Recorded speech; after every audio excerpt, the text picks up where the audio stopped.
And we are live. Hello, everybody. And welcome, not to the Star Wars Omnibus, technically. I mean, we are using that. But to the Star Wars Pizzazz comics, issues 1 to 9, The Keeper's World. Brennan, my flesh and blood Wikipedia. Would you please... Keeper of the Holocron. Could you please give me a little... Yeah. Tell you what it's about. YouTube Keeper of the Holocron. Okay. Yeah, can you give us a little... No, or just a little... How did this come about? What is this? Okay, what is Pizzazz? This was published in late 1977. I believe the first one was October of 77 through to 78. It was published in Pizzazz issues 1 to 9. The writers were Roy Thomas and Archie Goodwin, who wrote a lot of this early Marvel stuff. Pizzazz was basically... it was kind of weird, but it was like pop culture-y. All the covers are kind of weird. They're very 70s and 80s, very much so.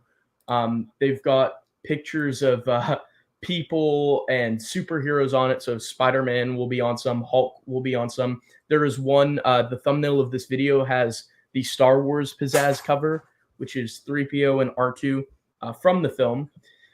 And Pizzazz published some Star Wars comic storylines in it. It published a storyline called The Keeper's World, which was a serialized comic storyline that was through issues 1 to 9. So there was a little bit of each one in each issue. The art was by Chaykin, I think. Is that right? I think it's by Howard Chaykin, or however you say the name. I believe. Yes. Okay. Yeah, nice. I got that right. I got that right from memory. Yeah, and he's not using a website. I swear, this is just in his brain. This right. is Brennan all the time. Well, okay, so now it's really going to test my knowledge because it was republished in some places that makes it easier, but in several places, as you mentioned, it was republished in Wild Space. That was Wild Space Volume 1, right? Yes. Okay. The one that's valuable. The Epic Collections republished it in chronological or in publishing order.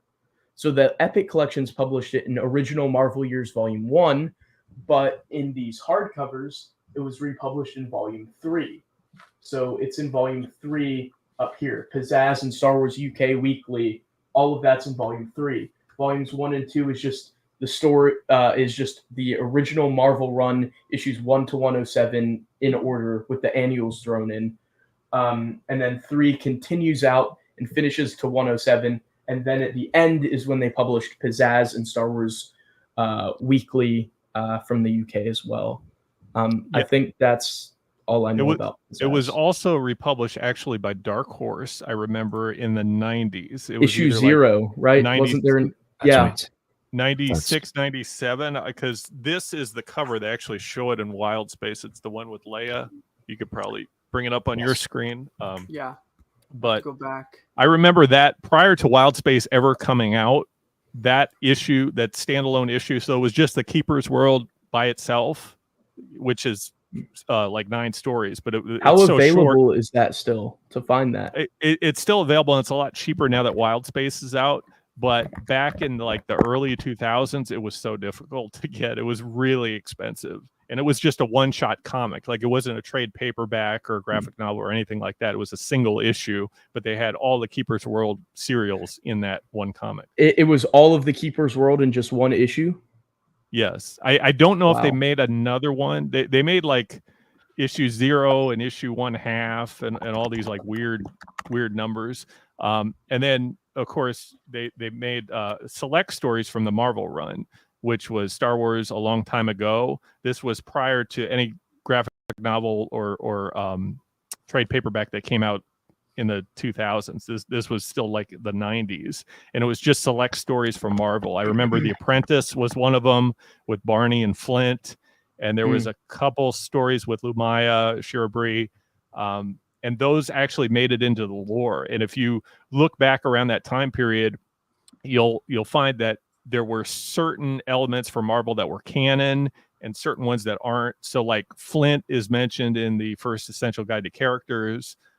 So he was in the EU technically at that point, and like some of the Marvel material made it over to the extent it was reprinted by Dark Horse. And it wasn't until later on that when everything was reprinted, they said, okay, everybody has access to this. It's all in the lore now. It's all fair game for the EU. So I looked up the Star Wars issue number 0. The cover with Leia is the standard cover, and I'm finding it hard to find listings on eBay, but they also did a gold edition. You remember like the gold foil stuff that they did? And that one depicted Luke, Leia, 3PO, and R2 on the cover. Nice. And they were apparently exclusives to anotheruniverse.com. So that's a website in 1997. So could you only order it then through the website? Well, Things from Another World was the place to get Star Wars comics, and this was back before eBay was the primary means of acquiring that. You'd order like new Star Wars comics from Things from Another World. I don't know if they had a licensed distribution from Dark Horse. They might have. Cool. But that's where all like the advertisements were from the late 90s, I would say. Gotcha. Well, I did not know that you could still get that. The Dark Horse Star Wars issue number 0. That's really cool that they reprinted that. I'm curious why they only did the Keeper's World and didn't do further pizzazz stories in that means. They might have done a few more, but the issue 0, Keeper's World, was the only one I remember specifically, because I remember that Leia cover and people selling it for crazy prices. It was like $30-40, I remember. Wow. Do you know how many pages it was? Because it was a little... It was a standard comic. I mean, if you look at a lot of the comics back then, they were a lot longer, a lot more pages than they are now. Yeah. And it was about the same as like a Crimson Empire comic, you know, Gotcha. same amount of pages. Super cool. Pretty much. That's awesome. Yeah. So here we got basically a start of another adventure here. Seems like continuing the adventures of characters from the science fantasy. Oh, that's interesting, actually. Just that it's a science fantasy. Science fantasy. This whole thing I talked about with Joe Bongiorno on the History of Space Opera, where there's different names that were used a lot of times. In fact, Star Wars got called like a dumb man's like sci-fi or something. Paraphrasing, but that was something that was said. But science fantasy, I think that's a fun term. But yeah, so I didn't actually read this beforehand, so Scott's more prepared than I am on my own podcast thing. Sure. But, so just to recap, I mean, this is our 3rd episode. So this is really the 3rd story we're considering. So this is all the EU content that's available out there. So we had Star Wars, we had the associated novelization, the comic, and the audio drama. And then we had the Aduba arc, which was the first arc of the mainline Marvel comics. Which focused more on Han and Chewie. Right. So then this is the first that's focusing more on Luke and Leia. So we start out with Luke and Leia here, and it looks like General Dodonna. I don't remember if he specifically mentioned, but he assigns Luke and Leia to actually go make contact with the other rebel base. And presumably this would be after Han's left. Yes, so I would guess so. Now, why they send Luke and Leia, that's a good question, because Leia is so important to their cause. They could have just sent any old dude out with Luke. And I think X-Wing Alliance makes mention that Luke, after he destroys the Death Star, is a celebrity, and they make propaganda around him. So maybe the thought behind sending Luke is that once the other rebels see him as like a guest of honor at this rebel base, the morale will increase or something. I could maybe go with rally the troops at the base he's going to, kind of thing. Yeah. To sort of get morale up and say, yeah, this is our hero from the Rebel Alliance that destroyed the Death Star. There's some logic behind that, I guess. But Luke and Leia get sent, and we'll see this as we progress and move forward. Luke and Leia get sent on their own to fulfill a lot of missions around this time. And Luke crash lands on a lot of planets. And we see that in this story. We see some, even though this was written in the 1970s, there's a lot of parallels with The Empire Strikes Back, and one specific scene that we'll talk about later. But they crash land on this planet, and they're chased by some Imperials. There's some monsters on the planet that kind of go after them. 3PO is written really well, I think, and the dialogue of 3PO is spot on. Some of the other dialogue, Luke's lines, I don't like so much. It's not very characteristic of Luke and even Leia, but 3PO, they absolutely hit spot I on. can't hear Hamill or Fisher is delivering some of the dialogue, but you could just hear Doesn't Anthony look like her Daniels here. completely. So it's Roy Thomas, right, who wrote the script. Roy Thomas does a good job writing 3PO. Yes. I notated that as well.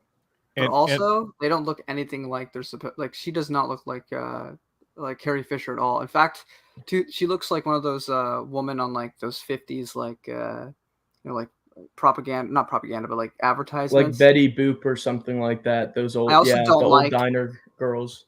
I don't like how she's looking at Luke. That's a little weird to me. Right. But at least also Luke is the way the background is colored in that panel. Yeah, but at least Luke's skinny here as compared to when we get to some. Oh yeah, Marvel he comics bulks up in a couple arcs. We know canonically Luke was just lifting. Every lifting. day. Every Going to day the at bathroom, the he base. lifted. Any second he could, where he wasn't actively on a mission, he was working out. What do you think he did? Why do you think he was crash landing so much? He wasn't looking at the console. He had dumbbells in the corner, and then he looked back and he was like, "Oh shoot, I'm going down." I like that explanation. It's now canon.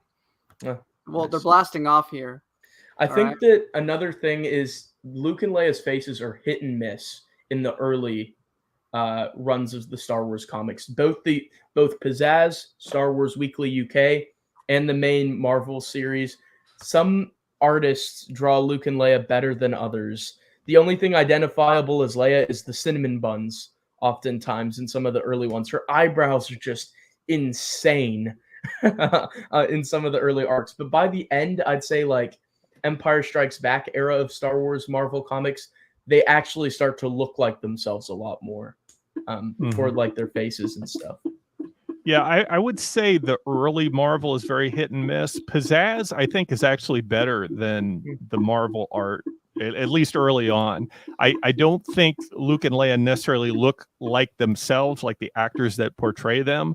But Leia, stylistically, I think she's drawn very well. I think Luke the same. It's what you'd expect from a comic around this time period, I think. Luke's very bulky. You can tell who it is, at least. Yeah, so it's not like Luke in some of the Marvel comics where he's got like hair that's just a mullet going on. It's like it's too much, right? So at least he's recognizable.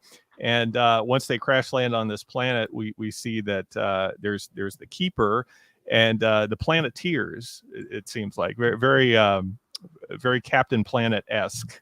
And this there's somebody in charge of like. Helm says they're probably more accurately drawn than when Carmine Infantino. No, that's a she, right? Her art style I was not really a fan of, to be honest, in the Marvel run, particularly. Also, your cousin Yinis says hello.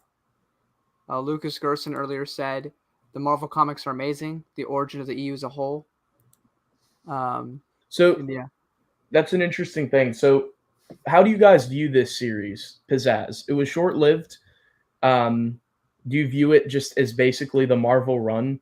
Because I always kind of viewed it as being distinct. Yes, there's some crossover in the style, the artists, the writers, but I always thought of it as being more of its own entity just because it was in Pizzazz. I don't know, but I'm with you. It's basically the same thing as Marvel, though.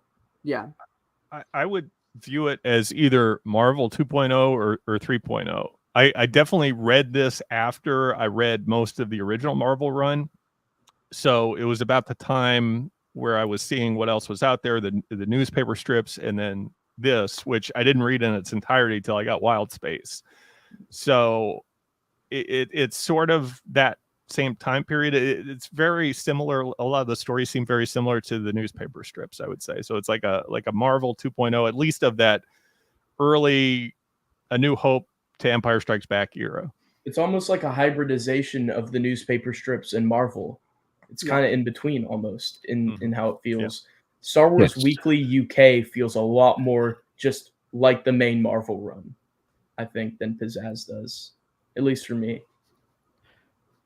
So one thing I do find quite interesting about this is this story and the Aduba 3 arc. Those are both written by Roy Thomas. And in this story, of course, Leia goes with Luke, and there isn't really any debate about that. But in the Aduba 3 arc during the bits involving Luke and Leia that we see, they make a point of not sending Leia with him because she's important and they need her on Yavin. Well, she's important when she needs to be, you see. So that is a very interesting detail. When do I forget, when do we say the Keeper's World takes place chronologically? Is it roughly concurrent with Aduba 3 in terms of the in-universe timeline events? I don't remember, or at least where Matt. Or does it take place a little later? I think there's been several placements that I've seen. Yeah, there is no official placement, but I would say just based on as we're going through in release order here, I would place this after the Aduba part. I think that's fair. Like would you guys agree? Like the Luke and Leia portions in the Aduba. Well, we did see them by themselves for a second in the Aduba 3 arc. We just saw them for a second, so I'll reserve my judgment until we go further into the Marvel series for that. So we could probably say this takes place maybe concurrently with some of the latter events of Aduba 3, but probably with the absence of Han here, probably around the same time, a little afterwards. Yeah, I would say that as of now. Remember, we'll start to see like the rebels make a move to evacuate Yavin 4, but there is still a lot of stories of the rebels still being on Yavin 4 and just waiting for the Imperials to regroup and find them. Right. So it's kind of hard to say, but I mainly try to keep all the stories together, like all the Pizzazz together, and then all the Marvel comics sequentially. But this seems like, just to me, reading it after the Aduba stuff, because Han leaving, it doesn't look like Han's on Yavin 4 to start out this comic. So definitely not. Having him leave already makes a lot of sense to me. And as Robert pointed out, it's by the same author with Roy Thomas here. So you think maybe Roy Thomas accounted for that, and that's why Han is absent here? Yeah, maybe he's trying to stay consistent within his own story, which would because it's interesting that he was writing for the main line and then they had him write for Pizzazz. So if he was making a conscious effort to make it line up, good for him. Aside from Leia being important in one and not important enough to leave behind in the other. Well, Leia plays by her own rules. She's an independent lady. Okay, so if she wants to go on a mission with Luke, then we gotta let her. I don't know. I think she has enough. Unfortunately, in the early comics, she really wanted to go on away missions with Luke, because it seems she really liked him. She's trying to get to know him. Yeah. Well, she's trying to get to know him. No, but I could see excuses in the universe being made for why she had to go on a mission. I mean, clearly it would have been better to have him go with literally anyone else, if not by himself. But I think we could conceivably come up with reasons for why she needed to come to this or that mission with him, which just happens to be a lot. But I'm sure we could find a way to make it all fit. So I'll say two things. Leia seems almost like she has a babysitter role over Luke. We'll see that when they crash land, where she says to Luke, "Hey, don't go wander off too far." It's motherly. Like, it's motherly in effect, or like babysitter-esque. And Luke also has a lot better handle on his faculties of him like controlling himself than he does if you read some of his internal thoughts in things like Splinter of the Mind's Eye, which occurs, generally speaking, on most timelines a lot later. But we'll talk about Splinter of the Mind's Eye when we get there. It's just I find Luke seems very mature. He seems to have control of himself here, where he doesn't later on. Well, that's just what he's showing to us and to Leia, you see. But in his mind, he's putting on the I'm a put together man. Well, yeah, he's liked Leia since unfortunately, since he saw her in episode 4. Aren't you a little short for a stormtrooper? So now he's trying to like compensate, act like he's big and buff. That's why he gets buff. He's got to he's really trying to prove it to her. Oh wow, you're using "Are you a little short for a stormtrooper?" the throwaway joke line that is hilarious in A New Hope. You're using that to explain why he ends up looking like He-Man a couple weeks later in the Marvel comics. I like it. Yeah, you're welcome. You can make that your headcanon. Your cousin Yanis also says one problem with the early comics is that everyone wears the same clothes from A New Hope. Imagine the smell. Thankfully, by the end of the series, everyone wears a new disco shirt every episode. It is kind of weird that he's still wearing his Tatooine garb, like for months after he left Tatooine. or he's just like a cartoon character, or like in a B movie where he's like maybe this one. He just has like 10,000. He has a closet which is all Tatooine robes. Yeah. Maybe he does. He also says his Star Destroyers are also portrayed weirdly in the Marvel comics, and I like to think that they are a different class or type of Star Destroyer. I've never known as much about like the tech stuff when it comes to the weaponry or the technology or ships. Me neither. So other people catch that better than I do. I just see a big triangle and I think that's the same. I don't really think too much about it. But you know, there are a couple Star Destroyers in the Marvel series that are made in the EU their own ship, where they're initially probably trying to be drawn as an Imperial class Star Destroyer, but they make them something else later on in the lore. But that was almost a retcon. I'm not sure what we have here. Wikipedia will probably tell you, but there is some weird parts of this where the Imperials that are chasing them are all in a TIE fighter. They're not in a shuttle or anything. They're just all like crammed into a TIE fighter, which is hilarious. It's like all the stormtroopers, one of the stormtroopers is driving and he has like the commander behind him, like telling him where to go or something. So. Well, you see, back in the day, there was a couple stormtroopers or a bunch of stormtroopers who, you know, before they joined the academy, they wanted to be clowns, but their parents denied them that dream. Did you say clowns? Yeah, you know, like a clown car. So they're all trying to fit inside a TIE fighter to kind of like relive that dream. See, I mean, it all. I don't like that one, Alex. You were really on a roll with some of those other fan theories, but I draw the line here. Yeah. Well, you know, you're crushing the stormtroopers' dreams too. You know what that reminds me of? There's one issue of the Marvel series. I think it's after The Empire Strikes Back, but there's this Imperial commander, and he gets caught wearing a party hat or something. He's like, you have to run around the ship 3 times. He's like 3 times or something. It's so funny. I guess he's just. You know, he's wearing a party hat for some reason. It's really out of place, really bizarre. I guess it was an 80s thing. As we can see, Luke apparently already is trying to grow something here. As we can see, a little bit of chest here. See, so Brennan's theory about the weights is right. Just needed to point that out, that they drew that. Also, I don't know what's going on with Leia's face here, but she definitely seems angry or distraught. A lot of eyeshadow. She does have a right to be angry since they're smack dab in the middle of the Imperial war fleet, as is spoken right there. Smack dab is also a funny turn of phrase to be used. In Star Wars, a little standout. What's up with 3PO's face there? I don't know. Yeah, it looks eyes really are way weird. too big. It's very Skeletor from He-Man. Skeletor, yeah, that's weird. His head is a bit more oval shaped than it is usually. Yeah, that's true. It's usually more circular. This is all your fault, R2. If you had told us the rebels at Yavin had fixed your hyperspace Navi roads properly, being sorry doesn't help. Do you want to skip ahead a bit in the story to where they actually crash land? Sure. I have to just show this though real quick because that's hilarious. That's a really funny face that she's making. Anyway, here we go. Here it is. Here it is. Crash. Luke, hit the cosmic overdrive now. There's infinite meme potential in some of the reactionary faces in the early Marvel series. Like this one with Luke. He looks like a lot older in this panel. Yeah. Oh, wait, okay. And they crash land onto the Keeper's world.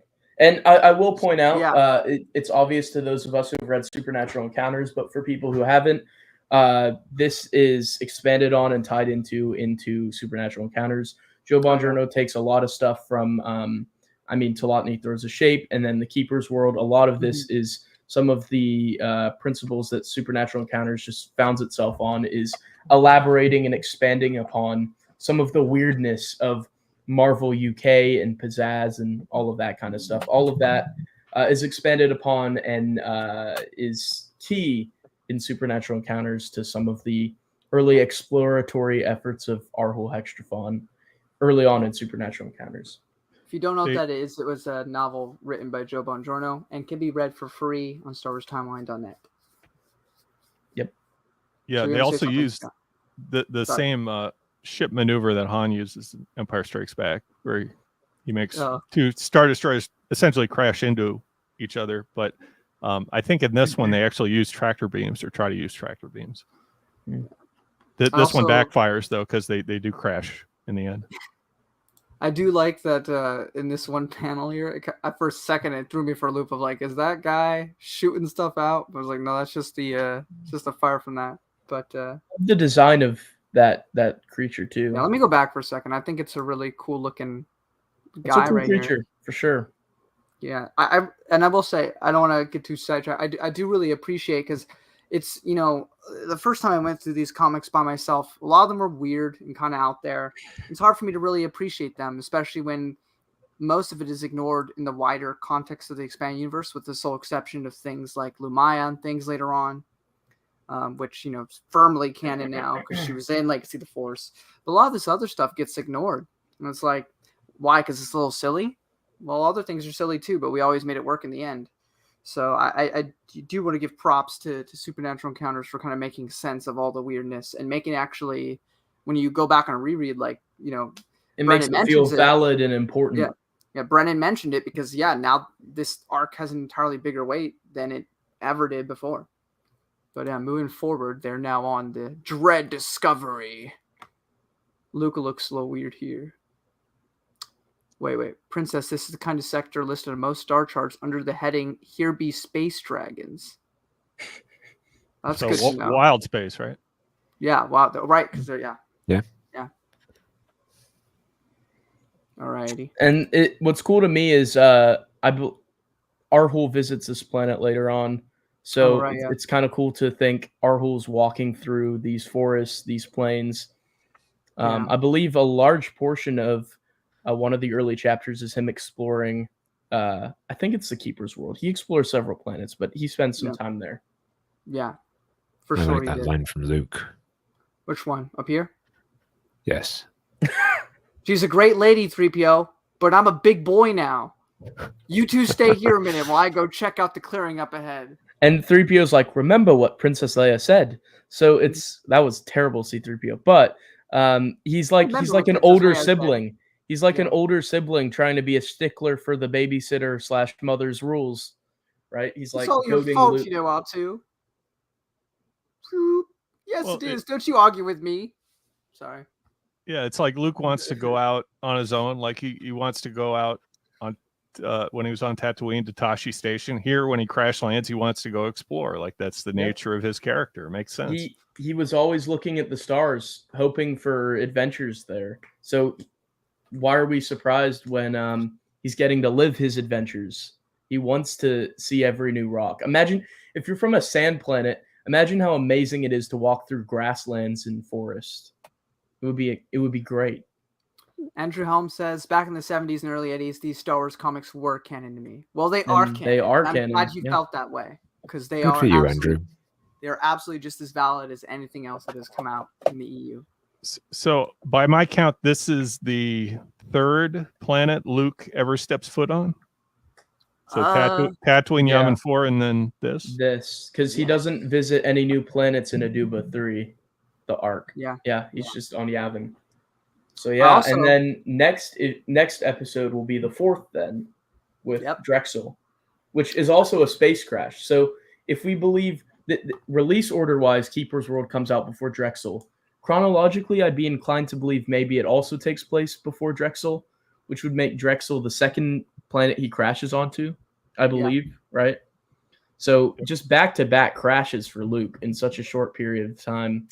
You know, one thing that is vitally important, and by vitally important, I mean not at all, but one thing I remember that Matt Wilkins liked to do when he reviewed originally and when he did his reread of Heir to the Empire, he mentioned how Lando was drinking hot chocolate and how hot chocolate was canon to the expanded universe. But guys, if you did not notice, right here in this panel, Luke goes, well, I guess you were right after all, Princess. The beast that made the footprint could make a pancake out of Darth Vader himself. So we can and be confirmed and factual that pancakes exist in the Star Wars expanded universe. A brief aside, emails also exist in Star Wars, if you didn't know. The Dark Forces video games and the subsequent Time material clearly states that Kyle Katarn has to intercept emails. And that is canonically, emails exist in the Star Wars universe, which they barely exist in our world anymore. But they exist in Star Wars, so cool to know. Just to go back a couple pages, one other thing worth mentioning is I think Luke says the ship is able to go faster than light speed, which would entail time travel. That is so interesting. That is very interesting, especially being essentially the third story of the expanded universe. We not only have light speed, but we have faster than light speed. Yeah. Which is... It's also interesting with all the ships that Luke crashes. How did the Rebel Alliance afford to keep replacing the ships that he crashes? Because he doesn't always get them started and working again. They're pretty much totaled. So they must have a killer insurance policy with the banking clan. Insurance rates must be huge on Luke. Like when insurance rates skyrocket for adding a teenage driver to your insurance plan. That's what it was like for the Rebels to have a starfighter insurance plan for Luke, because man, that guy was a liability. Or do we take the more morally gray approach and that they probably robbed some banks?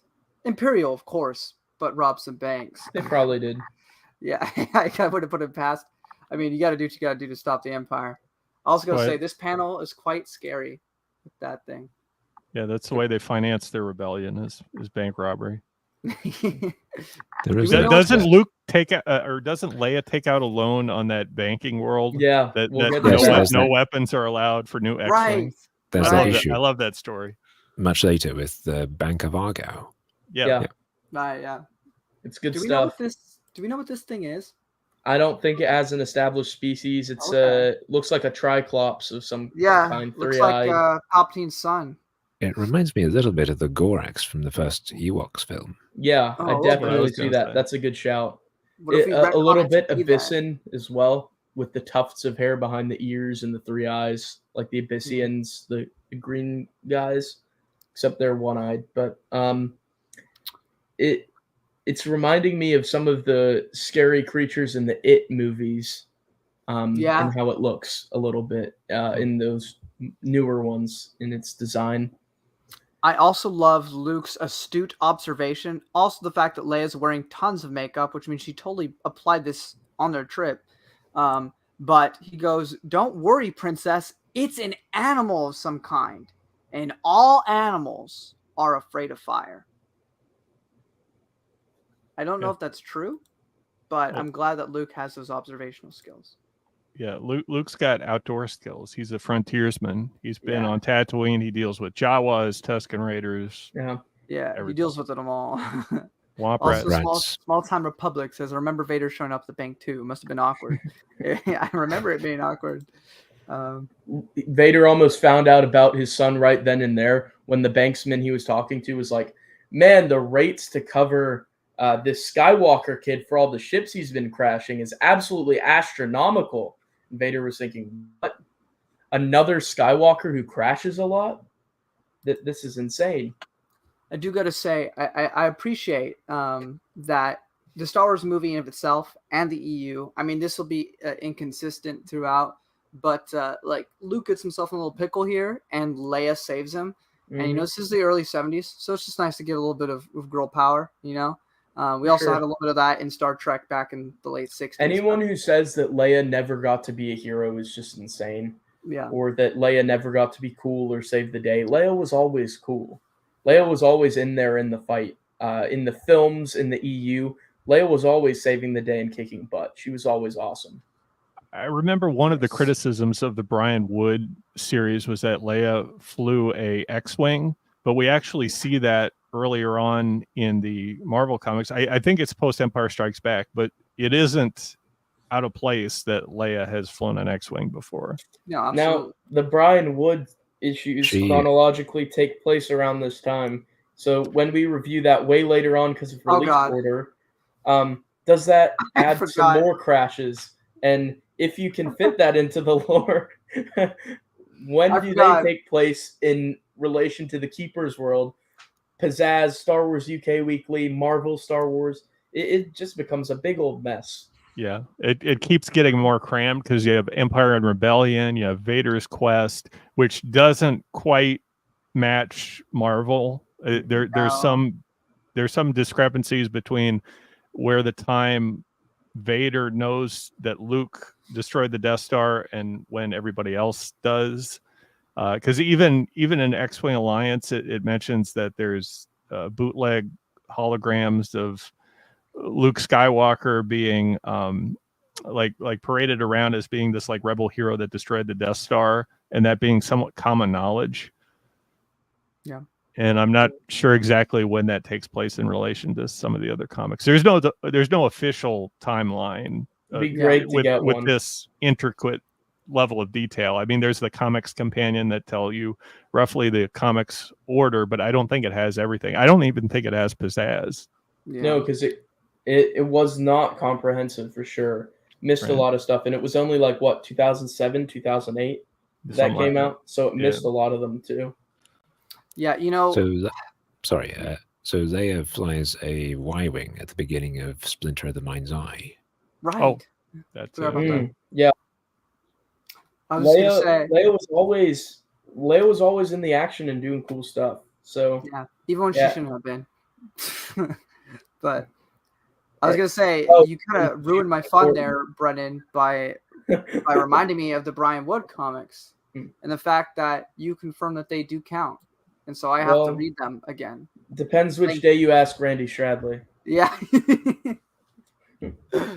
Sorry, didn't I interrupt somebody? I didn't mean to. Nope. Go ahead. Already, Lucas Gerson says a Triclops, another son of Palpatine, Jedi Prince before Jedi Prince, and your cousin Yenis says X-Wing Pilot Leia was the best part of the Star Wars 2013 run. Yeah. There were very few spots of brilliance in those. There were other criticisms to be made, but I don't think that was one of them. I remember that being mentioned as being why people didn't like it, but that canonically actually could happen where some of the other stuff with Rogue Squadron, Alex, the way they're mentioned, aren't. Could you go back to the last page for a second? One thing that I thought was really cool about the Marvel comics and Pizzazz here, they would tell you details that connected to the previous issues as seen here at the bottom. Down at the bottom it says, so this is the creature that made the gigantic footprint in which C-3PO fell from the last issue. And they'd always sign it as the writer for like explaining the story to people who just got that issue. And to explain plot points. It was really funny whenever we'd get those. And we got them quite frequently throughout the Marvel run. That's definitely very distinctive for that era of comic storytelling. Also, that and the reminder text. Yeah. I was going to say in here. Things like the characters sometimes telling each other things they both already know. Yep. Right. Yeah. That happened a lot. That's true. This species are somewhat humanoid of these giant triclopses. Do we believe that they're semi-sentient or are they just animals? Luke calls them animals, but upright, bipedal, I don't know. I mean, they're very similar to the Gorax, like Robert pointed out. Gorillas are kind of like that. Do we consider them sentient? I don't think it'd be a really similar anyone thing. does. Yeah. Yeah, so I think it'd be a similar thing there. Unless that gives me evidence of them. These I think are comparable to like Flogs from Ewoks cartoon and the Gorax. The Flogs obviously speak, so definitely more sentient. And the Gorax is billed as semi-sentient, and I think these are, for all intents and purposes, quite similar to the Gorax. Right. Yep. Another thing that I thought was interesting in episode 4, R2 only like inserts his parts into like stuff to like make stuff work. He never like electrocutes anyone, right? Because I'm pretty sure that's what he's doing here. Yes, he's just welding. Because that'd be like the first time we would have seen that then. And we see that in the prequels, don't we?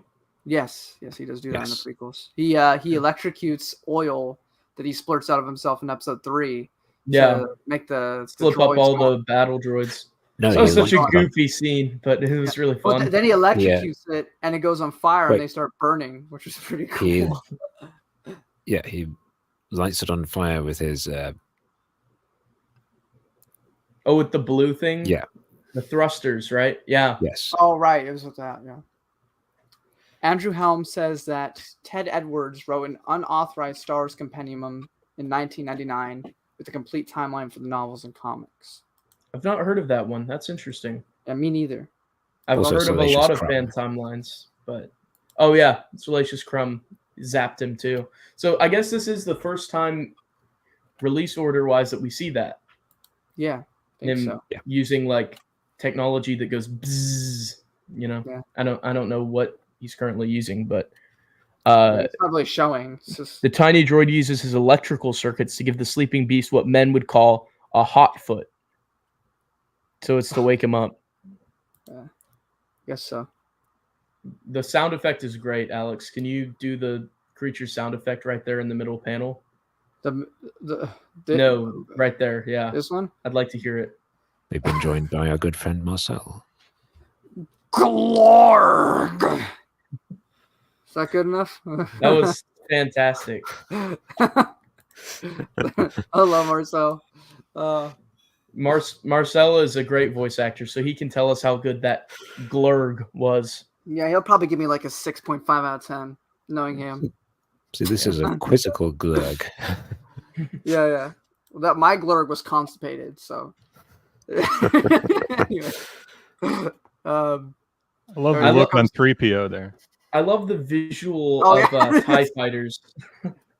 I love the visual of TIE fighters. They're just iconic in appearance, and seeing them like zip over skies is just I always enjoy when TIE fighters descend out of space and into like planet atmospheres, because they just look so menacing, just gliding across the open sky. I just think it's a really unique visual. We see it a lot in Star Wars, but this is an early example of seeing a TIE fighter going across the open sky, I think, rather than space. Yeah. It helps that the sound they make is so distinctive. Yes. Yeah, Jinx. He doesn't know Minnesota because he already has a bajillion collections of it that we discussed before we started the stream. The compendium was published by Little Brown and Company, New York. Okay. I'll have to try to track that one down. That's interesting. Oh, Marcel gave me a 10 out of 10. He does love me sometimes. Wow. Good. There is a happy ending after all. All right. Pursuit amongst the ruins. Stormtroopers just looked funny in early Marvel art. They couldn't quite draw them right. They always look like they're frowning. It looks like he's hunched over in the cockpit. His shoulders and his arms look too big. His head's too far down. That does not look like a comfortable position to fly a no, ship. It does not. No, it does not. He's going to get like tennis elbow just from controlling his instrumentation. Yeah. Look at all The dialogue is pretty bad with the Imperials too. Yeah, they're very cartoonishly villain of the week. Stormtroopers stand by to land on this unidentified planet below. We must find the crew of the rebel ship that eluded us and take them back to the Star Cruiser for questioning. And if you scroll down, I don't know if we're having a change in colorist here or if it's just the first time she's being credited, but we have Marie Severin here, or Severin. Something like that. And she was the colorist for certainly the first issue of the Marvel series, possibly frick, in... This is a TIE fighter they're in. They're in a TIE fighter? I think so. Yeah. Yeah. Spacious. It's a big TIE fighter. That's why it looks like that. That's like, you know how you can get like with cars, you can get the slightly upgraded version that's even more spacious. It's like that. It's like the LX model of TIE fighter with just a little bit more legroom. Maybe that explains why the Stormtrooper looks like that. There is something in the EU like a TIE transport or something like that. I forget exactly what they call it, but there's variants of TIE fighters that aren't just the standard TIE LN. They have the TIE crawler, they have TIE shuttle, and other things like that. Look how Leia's wearing now bluish eyeshadow.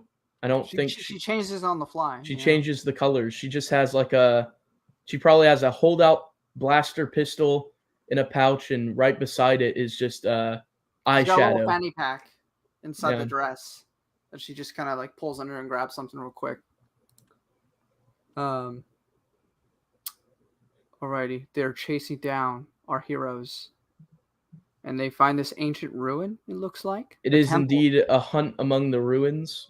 Yes, right in the middle of the jungle. We're mixing Star Wars and Indiana Jones here. Well, this Arhul explores ruins when he's on the Yes. Keeper's World as well. I think looks like- that's the first planet he goes to, isn't it? I think so. In early chapters of SE. I think that's In one that of the bottom left panel, it looks like Luke is standing on Leia's face, which Wait. You mean back in the last one? Or are you seeing that? Oh, wow, yeah. He is. He's Oh, using her wait. face for leverage. She even says, Luke, do you realize what it is you're climbing? My face, get off. I mean, that's Really, Luke? that's sisterly love right there. And it was that moment that Leia fell in love with Luke. I was gonna say this is the moment she goes in episode 6. She goes, somehow I've always known. He's like, what Yeah. other kind of brotherly Only love can I brothers bring here? step on their sisters' faces Yeah. to climb stuff. When they're in the shuttle, to Luke says, "Strap yourself down, princess." I thought that I got a kick out of that line too. That came out of nowhere. Yeah. Um, I like the details of the intricate carvings into the ruins as well behind those are pretty C-3PO. Gives that alone just gives an idea of history to Yeah. the planet, lived in world, past civilization. And this is where it gets really interesting, right here. look at 3PO in this panel. Oh my god. That he looks terrifying here. What's going on? He looks like the Iron Giant. Oh yeah, a little bit. Alrighty. Do you know what your children are? That's That is a quite hilarious title. yeah. I don't know what you touched with your elbow, 3PO, but you did it just in time. They teleported somewhere else, I believe, somehow. I'm not exactly sure how that happened. Yeah, they zapped around Yeah. when the light took them in the previous page. And now she's wearing like a yellow outfit. That's And this is when we meet the 4 children here. yes, with a very 70s look. yes. They look right. I keep saying He-Man. They look right out of He-Man. Oh, Yes. I forgot to bring this up earlier, but the following Pizzazz story, I think that was colored later on, wasn't it? Kingdom Do of we know? Ice. Yes. Yeah, because it was released only the first like half of it was in Pizzazz because Pizzazz ended, and so the last half was published in Star Wars Weekly UK, right? Of That's Kingdom right. of Ice, and I think Kingdom of Ice was black and white, so we only had part of the story colored in for a long time, and then I think how recently was it colored? Because it was eventually colored, right? That's a good question. Probably, maybe not to Wild Space. I don't know. Yeah, that's You know- very interesting. So I'll this be one getting- wasn't in black and white originally. I It don't can't have think been because they credited a colorist. Yeah. I was gonna say, And the colorist is from that era too, so it's not like Wild Space just had Yes. a modern colorist. first off, your cousin Yanis says they look like Thundercats if they were human. Their hair is so Thundercats. Oh my I goodness. was also gonna say, it kind of gives me like a 60s original Trek sort of. Yeah, I vibe was here. about to say that. Their pupils remind me of Charlie X in like Yeah. the 3rd episode of TOS. Yeah, with the silver eyes. So Hey, Surfer Eddie's here. Just want to, hey, man, good to see you here. What's Sorry, up? continue. so we see Luke and Leia refer to them as children. I don't know what the distinguishing factor Yeah. that makes them children exactly. They look They the look- same age as them, don't Yeah. they? They remind me a lot of Captain Planet and the Planeteers. Earth, wind, water, fire. Oh yeah, I could see that. They're elemental based in their distinctions, which is a trope that we've seen used a lot now. We don't like the Imperial Troopers any more than you do, so you'll come with us. So if you come with us, we'll hide you. And she controls fire. Like we go. We got rain, even inside. Where was this air, wind? So we got. Look, guys, I'm sorry. I was just talking to Robert about this earlier, actually, because there was a sale on Amazon for these Avatar: The Last Airbender books about these previous avatars, and they were all like $1.99. So I caved and bought them. Anyway, but Avatar: The Last Airbender is about a man who can use all 4 elements, which makes him the Avatar. Everyone else can use 1 element, and so I guess Avatar has plagiarized Star Wars, guys. For sure. So are these people force sensitive in supernatural encounters, or what's the explanation on?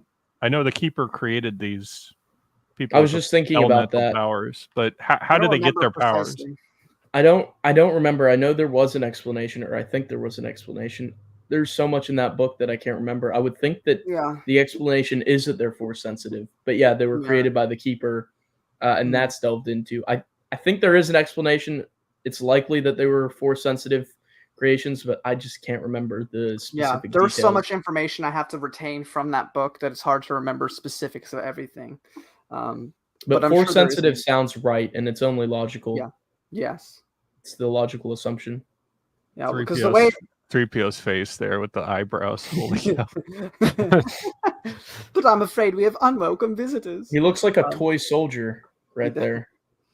I was gonna say a lot of what Joe did with a lot of these sort of issues where we get introduced to these really weird and fantastical elements. Not all of them, but a lot of it. I mean, it was a little bit more complicated, but it ultimately would have boiled down to, they were force sensitive or something, and they're using, the force in a different way than is the norm. Much it's like we see with the Night Sisters later, they don't use the force in the same way that most people that we see use the force use it, or the Janissari or other factions you can think of. These are people that don't know what the force is necessarily, but they're able to manipulate it in such a way. Yeah, and there's a lot of parallels between the Keeper and some other things that we see later on in Star Wars. One is in the Black Fleet Crisis, the Quella or Kella, where there's this ship that is supposed to recreate their planet because their planet got destroyed or froze over. I forget exactly what the explanation is.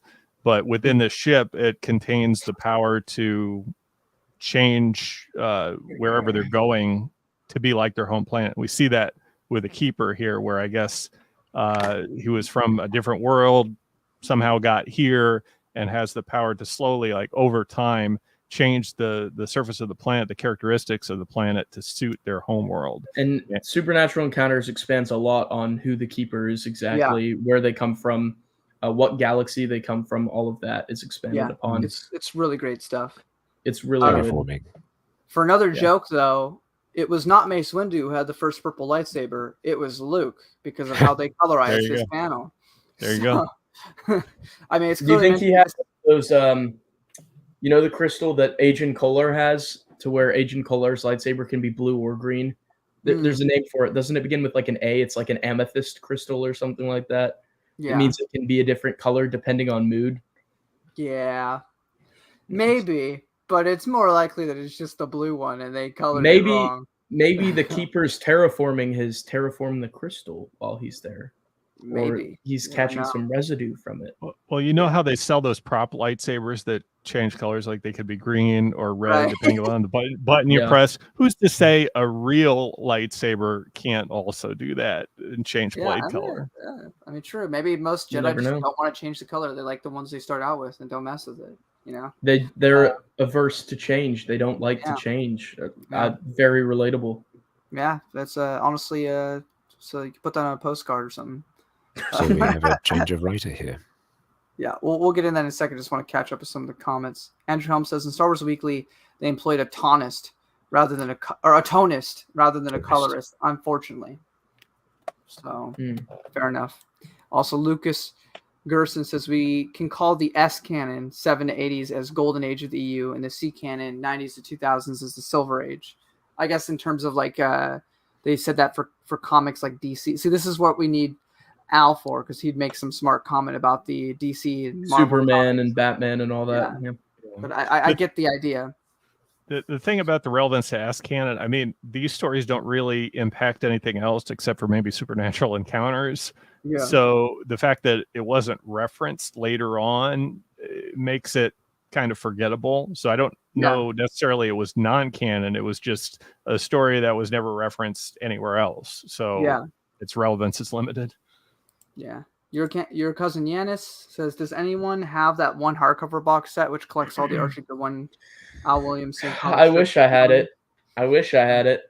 That's an insane volume. I know Christopher Nelson was selling it recently, I think. Wasn't he? Oh, right. Isn't that one of the ones he sold? It's like signed and numbered. Such a beautiful set. It's blue. It's got art on the spine. It's just lovely. Life goals. Oh. One day I'll get all of the stories and their various other means. Robert mentioned how he did a new artist for this one. Writer. Writer. Sorry. Yeah. Archie It's Goodwin, not. yes. It's not Roy Thomas. It's Archie Goodwin. Archie Goodwin. But yes, we're no longer. We've. Hang on. Yes. So Howard Chaykin did do the previous 3 pages, and now we've switched to Tony's and the tribe. And the tribe. What are that means? Who are the tribe? I want to know. Give me answers. I also like the title Caverns of Mystery, and it's got the whole. The fonts are all so fun in these old comics. All the titles are really good. Yeah. You know, I'm so curious as to why the writer changed. Do we know why? Because Roy Thomas wrote further Star Wars comics, so why did he only write half of this arc for Pizzazz and Archie Goodwin wrote the other half? Was it scheduling maybe? Was he busy writing another series for Marvel at the time and couldn't finish the story out? When did Roy Thomas stop writing the Marvel series? Because I think that's probably like 20 issues in, isn't it? I think he stopped after the Aduba 3 arc. Oh, was that it? Okay. So maybe this was it for him then. Maybe. We'll find out on a future episode. Yeah. So Archie Goodwin, though, writes for a long time. And so he comes in here to finish it off. This is the first Goodwin story we're getting then, the conclusion of this, right? Mm-hmm. I love Archie Goodwin. His stuff and is definitely he writes comic strips for Marvel he writes for Marvel UK too, right? I believe so. Yeah, so he writes a lot of stuff for Marvel. See, this is when Joe Bongiorno would be helpful to have him. He could tell us the specifics of all of the issues, down to the letters, probably. I mean, I'll leave him a link, but he's probably busy. But I'll send him one anyway. If he wants to pop in. I also think this is a bit funny. The 4 children, they also assume that these are just children, even though they don't look like children. Strange looking, but hardly formidable allies. I don't know why they assume this. Stun them into submission along with the others, and then they proceed to put fire wall up around them. Each child unleashes that panel looks amazing. The rain panel on the stormtroopers looks so good. Yeah. It genuinely looks really good. Very artistic. It would be a great poster, to be honest. I agree. Each child unleashes his or her particular specialty, so that after fire comes rain, then wind, and wild upheaval of the earth itself. They're in a cave at the moment, aren't they? Yeah. Where's the rain coming from? Exactly. Well, you see, one of the children, they messed with the cave, okay? They made the wall open up so that the rain and the wind... I mean, the wind, I guess... You think they just summoned rain? Maybe. Does it even come from a cloud? I mean, look, if Mother Talzin can summon robot legs... Here we go. For... I don't want to hear you justify the Marvel comics with TCW logic. Hey, it's all part of the same continuity, whether we like it or not. I guess. So, I mean, if Mother Talzin could do it, why not these kids? You know? I've always said if Mother Talzin could do it, why can't I? That's what I always say. Words to live by. Words to live by. I want that on a t-shirt. If Mother Talzin can do it, why can't I? Yeah, there you go. See? Yeah. Yeah, they look. Oh, look, we got a dead one right there. I would assume he's dead, but we got one laying down there. But they They're can't freaking have too out. much violence because they still need to be approved by the comics code. Yeah, yeah. He's just sleeping. Oh yeah. He's just sleeping. He's just catching a snooze. Hard day of work as a stormtrooper. He The needs to keeper. We're recuperate. taking you to the keeper. The one who created us. Oh right, the big giant machine. That And our there whole- is the keeper. That's such a cool looking thing.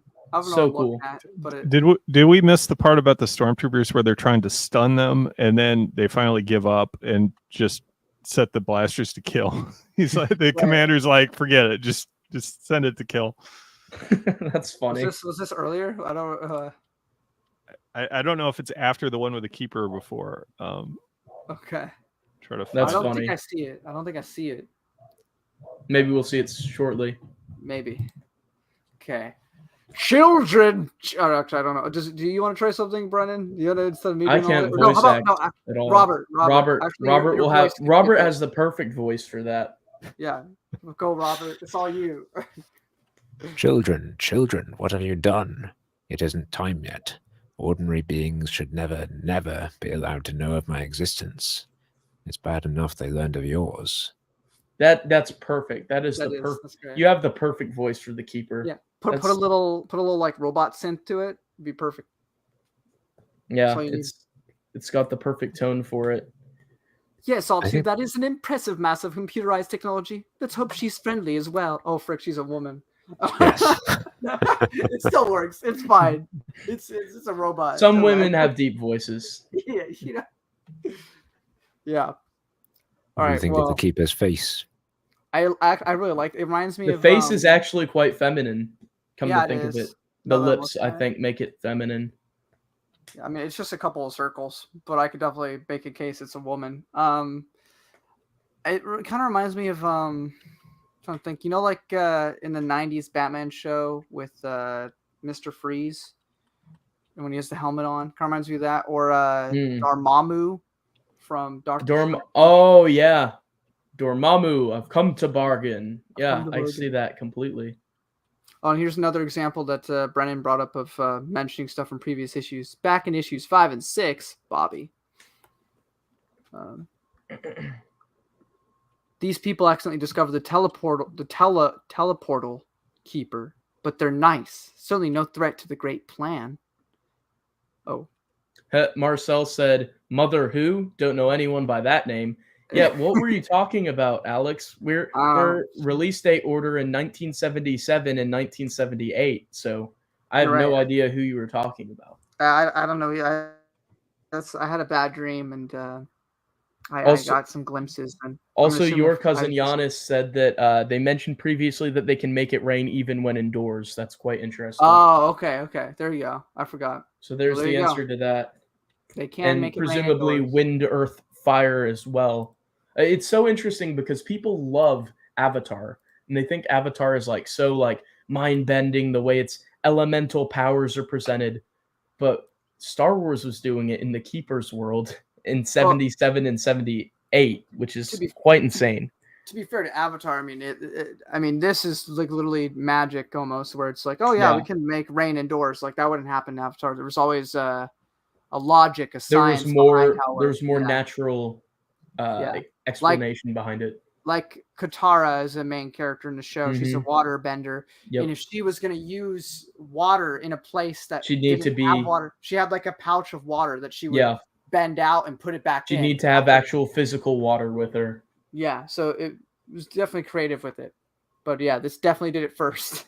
if we're going in publication order of ideas. If the children that were created by the Keeper are tapping into the Force, could we assume that Jedi could also tap into the Force to control water, fire, wind, earth? Theoretically. Like they can move it telekinetically with their minds. Like they could move stones. I mean, it's not actually that far-fetched. I mean, if you can make electricity just spawn from your hand, why not fire?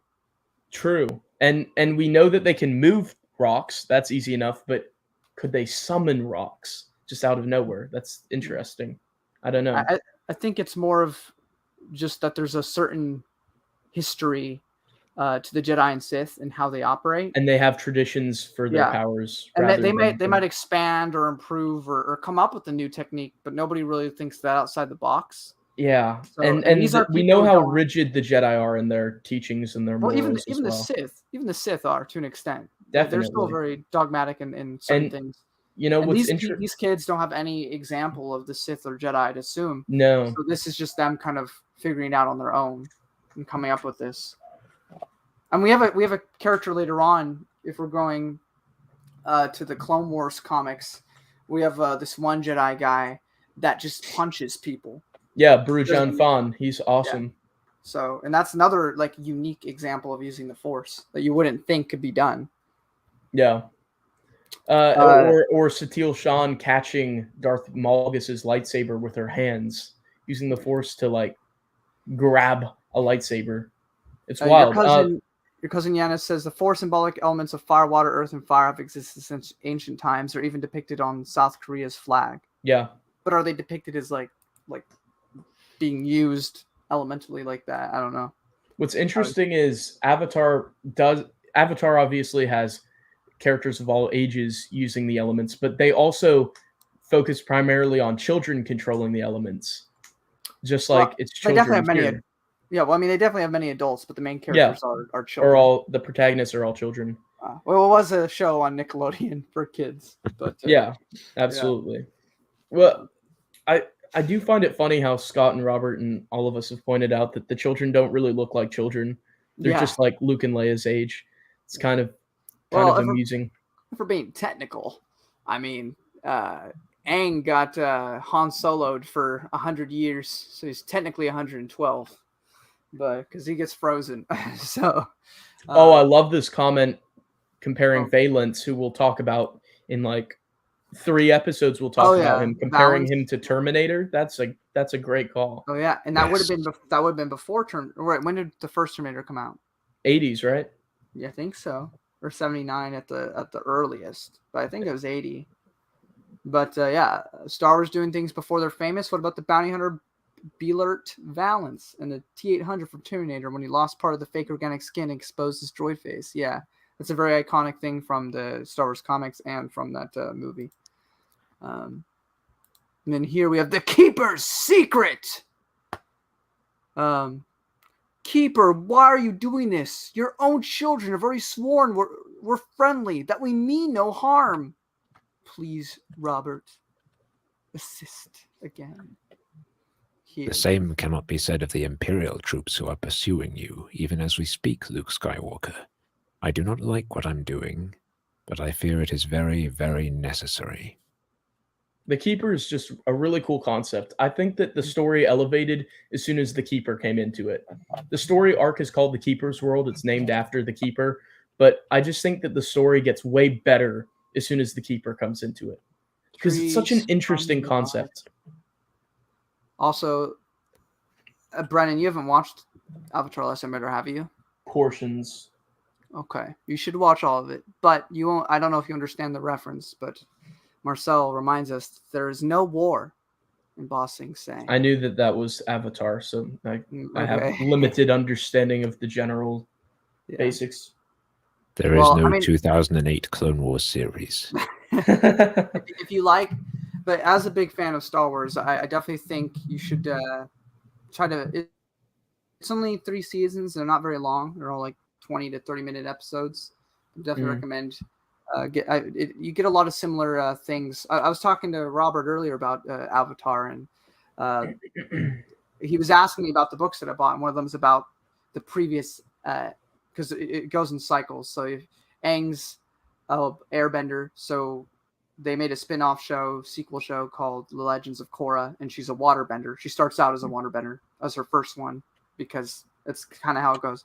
But so there's a previous Airbender lady, and when we were talking about it, because there's 2 books on her now that have been released, and there's a discussion that Aang has about trying to find a way to not kill the Emperor in that show, to find some alternative, because he's very much a pacifist. He doesn't want to kill people, and everybody's telling him, no, you got to do it.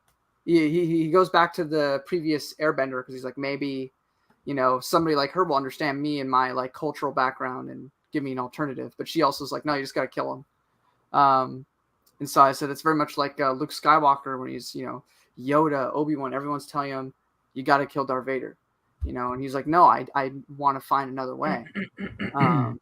And so you get a lot of similarities between, because they're both like Asian middle influenced with different things. So I think fans of Star Wars would also appreciate Avatar. Anyway, but I'll get off that tangent. So the Keeper is fascinating in its powers here. Yes. Luke and Leia are commenting on it in the lower panel. You're right, Princess. I seem to feel it in my thoughts. Luke, the beam isn't harming us. It seems to have a different purpose. And so continuing on. If the Keeper's beam was really implementing knowledge within us, my data units would perceive it, and great stars and nebulas, I believe they do. Yeah. So denying the logic that the circuitry of C-3PO perceives, the Keeper is able to implant the knowledge and the backstory here. So we get a basically exposition dump about how the Keeper came to be here. I'm gonna go through that just so that we fully understand what's going on. I'll just read it through real quick. And even as R2-D2 unit bleeps, I told you so. All 4 Star Warriors instantly simultaneously receive a history. Calling them Star Warriors again. I find that amusing. Of a time and ages long forgotten, when a ceaseless war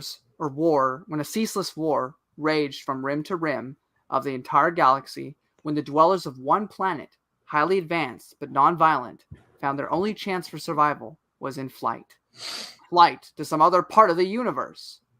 But they loved their homeworld and hoped some distant day to return.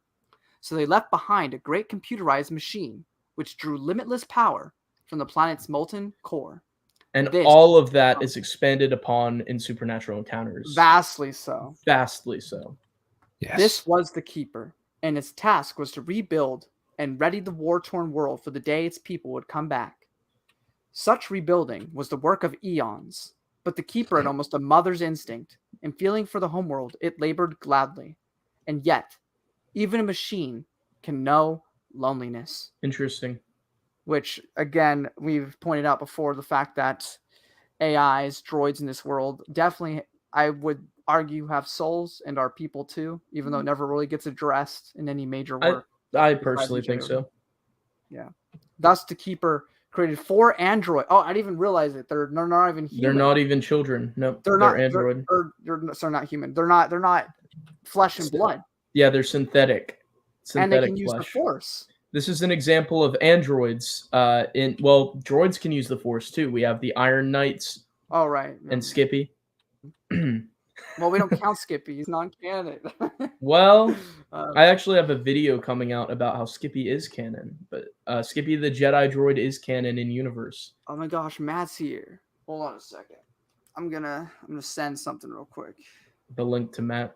Yeah. Keep going though. So it's interesting that Star Wars has androids, right? Right from the get-go. This is the 3rd episode, the 3rd storyline here, and immediately we have androids. Androids was in the Aduba arc, actually. Oh, that's true. At the very beginning, yeah. That as well, yeah. Droid was originally short for android. Oh. It has the apostrophe at the beginning when it uses the word droid in the novelization.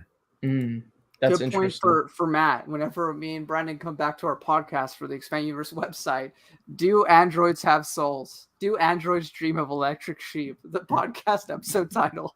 Data dreamed of electric sheep from Star Trek. But so the guy who was being hauled away to the cemetery in the Magnificent Seven reenactment in Aduba 3, he was an android. Yeah, he had like technology on half of his face and all of that. So It's interesting. But here that androids can channel Force powers is fascinating. That is super, yeah.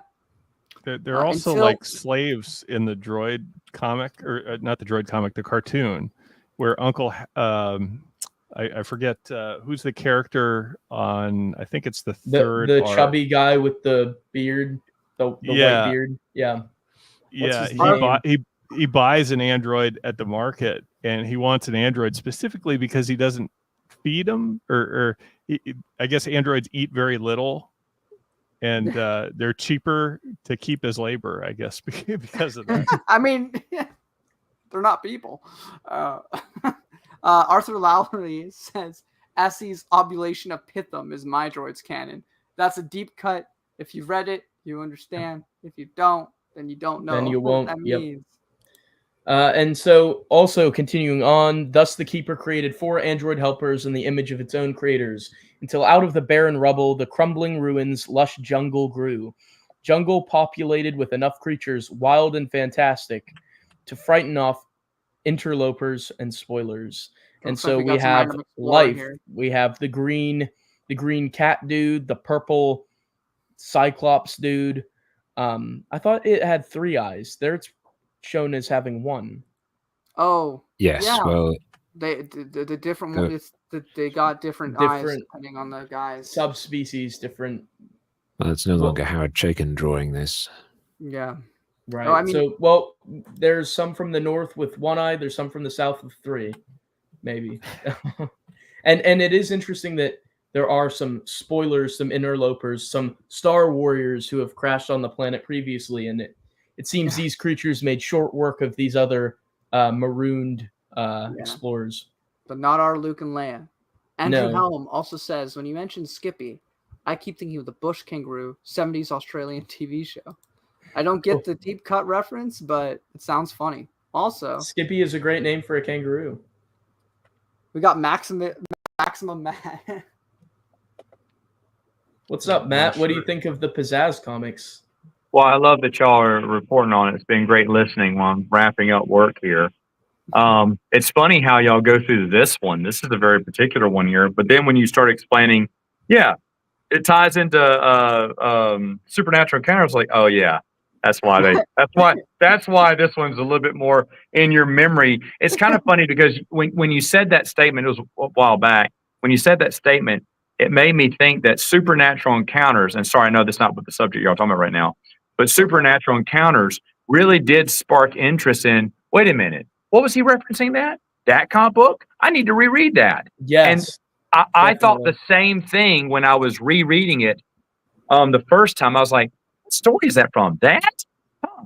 And I'd go back and read and go, oh, that's cool. Because all the stuff that's referenced in supernatural encounters, you knew about or you read it a long time ago. It was basically a one and done. Never did I think I need to reread Keeper's World again. Never did I think that. But then you get something like Supernatural Encounters that makes this, connection. You're like, oh, wait, I need to go back and look. And then you realize when you correlate that with the Supernatural Encounter story, you're like, that's really cool. It's the same thing that happened to us. And I think Scott and I talked about this on my channel not too long ago when Tales from Mos Eisley came out.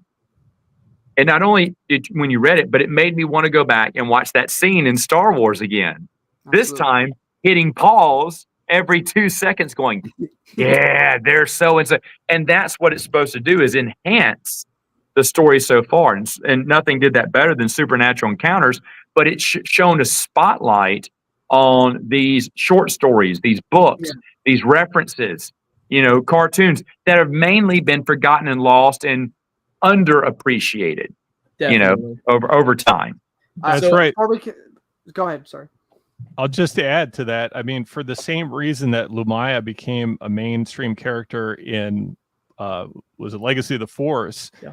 That's the whole reason why the Marvel comics got a resurgence and actually back into canon, not just the Lumaya arcs, which were reprinted, I think, by Dark Horse in the 90s, a couple single issues, but like the whole run eventually got brought back into the EU, specifically because when people read the mainline books, the Legacy of the Force series, they wanted to know who Lumaya was and her backstory of Shira Bree. So I think that actually goes back and proves to you how something in the mainline books, whether it's Supernatural Encounters or just the latest, Del Rey book, if that references like Fate of the Jedi, West End Games, if it references something obscure, that sparks interest in what it's referencing. And you look at another. Go ahead, Matt. No, I'm so sorry. I've just hijacked the whole conversation here. But you look at. Good. I love hearing you talk. Go. But just on Scott's point again, Luke Skywalker in the Shadows of Minor, where the character Black Hole, and I mean before they even mentioned him, when they mentioned stormtroopers in black armor, I went like this in my seat. I was like, wait, wait, what? And then, of course, the mention of the character comes back. I was like, whoa. So they are going. I remember in the chat rooms way back in the day at StarWars.com, the question was asked to Leon Cheat, wait, so is all Marvel Comics canon? And he said, at the moment, this is, they were bringing, at first there was a large separation between the two, but eventually the plan was, yes, to find a way to incorporate all the stories within the timeline. And essentially that's what they were doing. The authors could now look through Marvel comic books. I mean, Kevin J. Anderson was a fan of the Marvel comics. That's why the day after the Death Star, which I never knew was a reference in Young Jedi Knights. I never knew that until I read the reprints. And then Kevin J. Anderson in a Q&A said, yeah, I grew up reading those comic books. I said, I want to know what happened to that TIE fighter pilot. They just left. He was just chilling out in the forest. Luke just left him there in the jungle. So what's happened to him over the years? And it blew my mind. And I love when you see those connections to these long forgotten comic books, short stories, children's stuff. That's really nice. It's Easter eggs for the reader. It's Easter egg for the reader. It absolutely reinvigorates the stories too. It just makes them feel like they have purpose, makes it feel like they fit.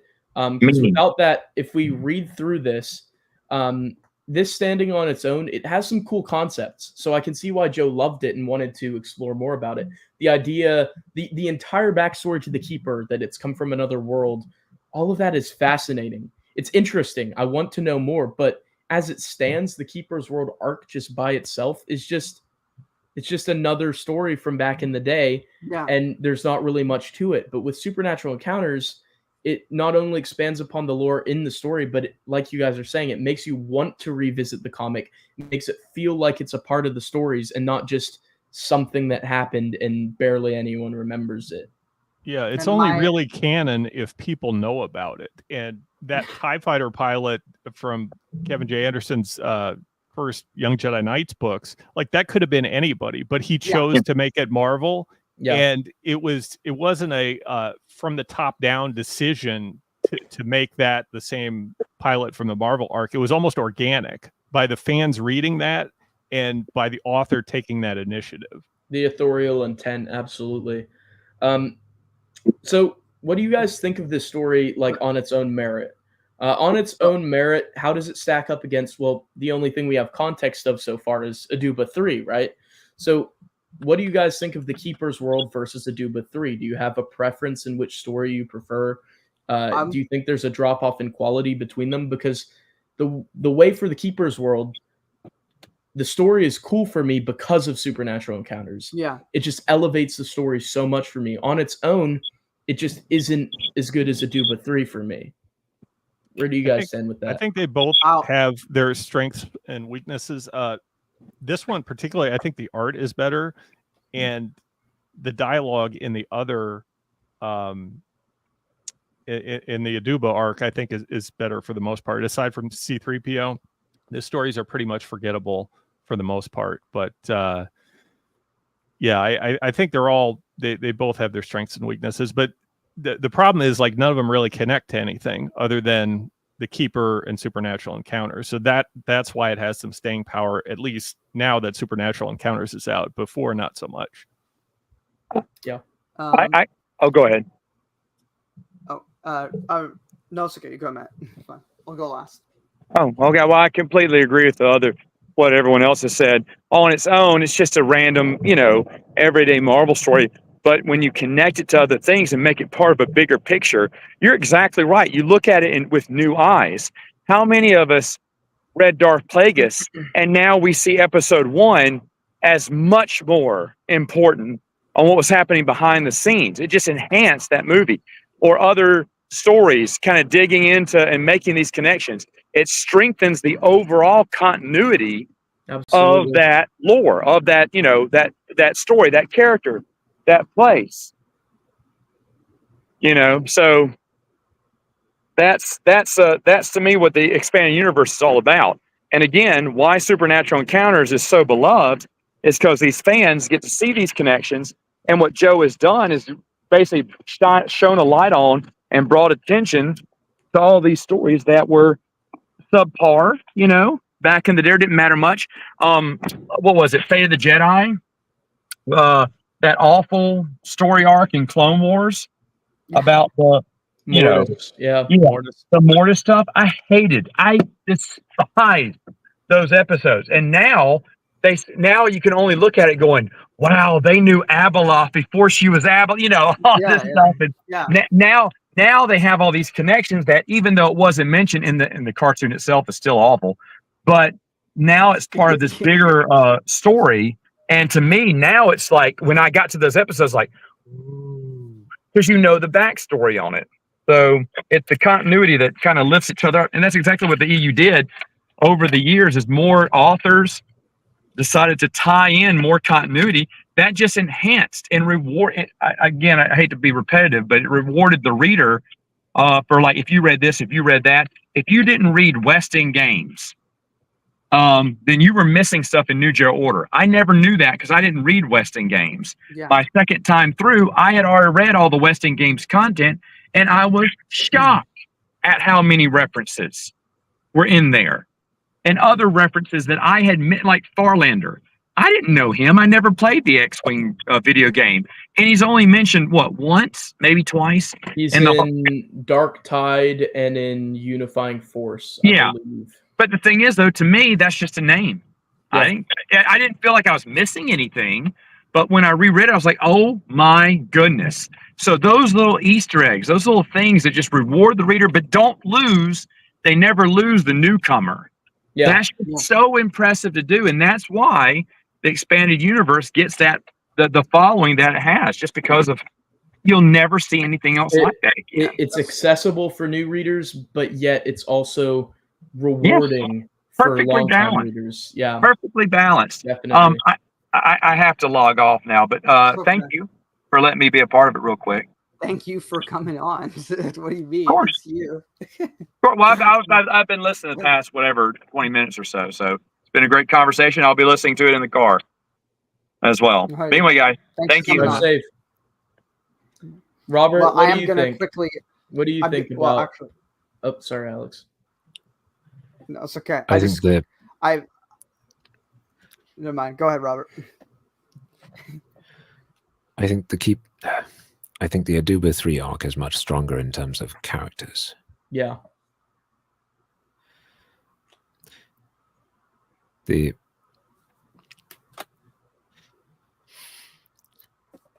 Of course, there's Jackson, but we get a Mazer Fox Train. The whole cast. Yeah. Don Juan Quixote. And the admittedly somewhat forgettable Hedgie. For sure. Yeah. There's just more range to the cast of characters they have around it. But it's nice to get a Luke and Leia story to go with the previous Han and Chewie story. It balances out for sure. I think probably the most interesting part of this arc is the Keeper itself. Far and away. The crash land that we've talked about at length is kind of a mediocre way for the story to begin. I think you could have set that up better. I didn't particularly care about Luke and Leia existing in the wilderness or the Imperial chase down. But as soon as the Keeper comes into it, I get that has to happen for the Keeper to come into it with stakes. But as soon as the Keeper comes into it, it just becomes elevated in its interest for me. But it's still not interesting enough to beat the Aduba 3 story for me. Like Robert said, Jackson, the characters are way stronger in that arc. Well, I'm pretty much of the same opinion as all of you, so I don't really have anything new to add there. I was going to say, Matt said a lot of things, but I'm doing this entire series as a means to show love for the expanded universe and to do it in a different way than I've done twice now, which was in chronological order. And I think, the EU, and I know this is controversial with Marcel, I like the EU more than I like the films. Same. I care. I know. And me and Brendan have that opinion. but part of that is, like I'm reading a whole bunch of different things right now. Right now I'm reading Malazan, which is this very tight 10-book series with a couple spin-offs, but like it's that one thing, right? And I don't necessarily think the EU or the movies of Star Wars necessarily hold a candle to that in terms of, I guess, writing quality per se. But the reason that I always come back to Star Wars and the expanded universe is because of this interconnectivity, because a bunch of people came together to write wrote stories one story. And wrote one. It's meant to be one story, all connected and all fit. And so, when you have Kevin Janderson make those connections simply because he loved a previous story that someone else wrote that he had nothing to do with, or you have, Matthew Stover with Lord Shadowspawn, or Joe with this comic, and everything everybody else said was already valid with, making this story matter more. But it's just the fact that, Supernatural Encounters of itself was a love letter to all of these stories that kind of got forgotten and left behind because people, for whatever reason, didn't care about them as much, outside of a few couple like the Lamaya stuff. But that's what I love about the expanded universe, is the fact that can happen, that all these things can be referenced and connected to make it all flow well better in the future and matter more. And Supernatural Encounters was a love letter to all this old stuff, but even more so to the old space operas of old that were big influences on George Lucas, but nobody's going to know about in like 20 years from now without that book. Because was I ever going to know till the day I died, whether that's tomorrow or in 50 years, that the Wookiees aren't like original George Lucas ideas? Like that's something else that already existed. He just changed the name. I wouldn't have known that. But, by doing that, you show love to everything that helped even make Star Wars what it is, So in the comments, we have some love for the Keeper's World over Aduba 3, which is pretty cool. Yeah. But yeah, I just wanted to say that I love the EU because of its interconnectivity and the love that most, not all, because you can see it with certain stories, but the love that most authors had for the world and for each other and wanted to reference each other's works. And to catch up, Lucas Gerson said, Troy's using force. Actually, cool thing. I mean, the force was meant to supposedly be in everything on the universe, maybe multiverse, no matter if it's living being or not. So I would love if they had bring back Pliff the Hujib and Kiro the Scalonian in some EU after stories. They are my favorites. Yep. Earlier, in my head canon is they probably got during the Vong War. If we don't see him again, the Vong War is a pretty easy place to just eliminate a lot of people. Yeah, but you eliminated too many in your fan fiction. I'm sorry. You killed off Ken. I killed off the Randas, Dash Jenner. Yeah. I was vicious. Too many died. You were. Anyway, Marcel agrees with you in terms of revigorating the story with the Keeper's World. The Matt Wilkins dash cam footage is a hilarious comment. Avatar: The Last Jedi. Jackson deserves more love. Absolutely. We talked about that a lot last time. Yeah. Your cousin Yanis says, I prefer the Keeper's World slightly over Aduba 3. There's just something so cool about the zany aspect of the Pizzazz strips. And that's completely valid and fair because there's something to be said about the weirdness of a lot of these comics that came out early on and how unique and kind of like more, one thing that always annoys me is how people say the prequels ruined the mystical aspect of the Force because you understand how somebody accesses it, even though just because you understand how somebody uses it doesn't explain the thing itself. But these comics really make your imagination go wild and like, wow, there's so much possibility. It's a huge galaxy. Yeah. Yeah. And so I completely understand why some people will be like, no, yeah, I actually prefer the Keeper's World. Christopher Nelson here. Oh my goodness. Christopher Nelson. Great guy. Subscribe to him if you haven't. I agree with Matt, not his comments, but him jumping off the stream. That's like a Matt Wilkins comment toward me, but from Christopher Nelson to Matt. Feel some vindication from that. Thank you. Yeah. I can't help but wonder if you're a reader to this series or serial, if you would have thought the Keeper would come back in a future episode. Because I mean, we saw Jackson come back. Did we think that these would be reoccurring characters? I would think so, because they seem to be a good ally of the Rebel Alliance, at least. They seem to not like the Imperials or have something against them.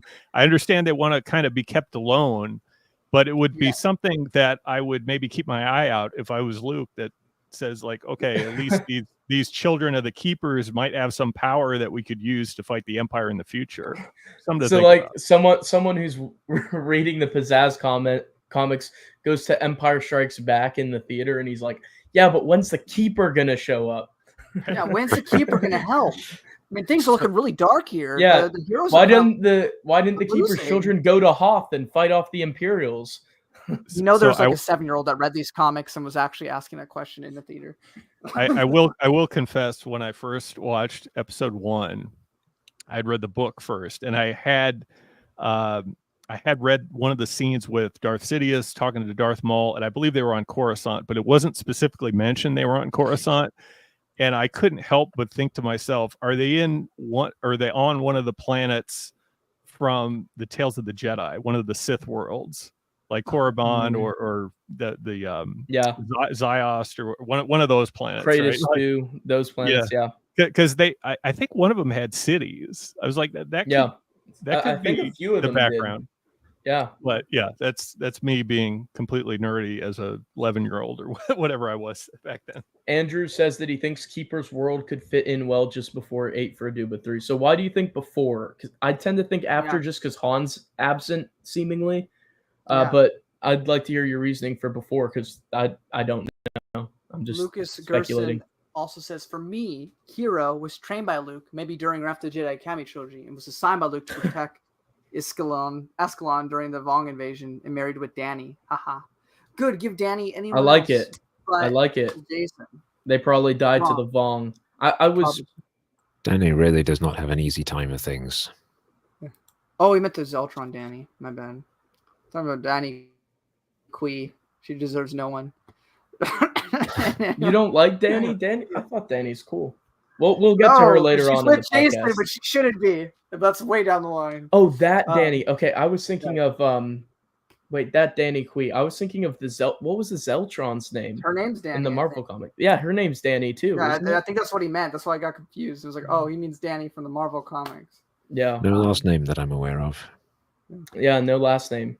Danny Blue. It's Delia's ancestor. No. Christopher Nelson says, great conversation, everyone. And Matt was here too. I'm glad this stuff is recorded for posterity. Hope future fans find and enjoy this celebration of early EU. Well, I appreciate that you put this so highly. That means a lot. By the time people discover this podcast series celebrating early EU, I'll be dead. In 15 years, we'll be on probably the New Rebellion.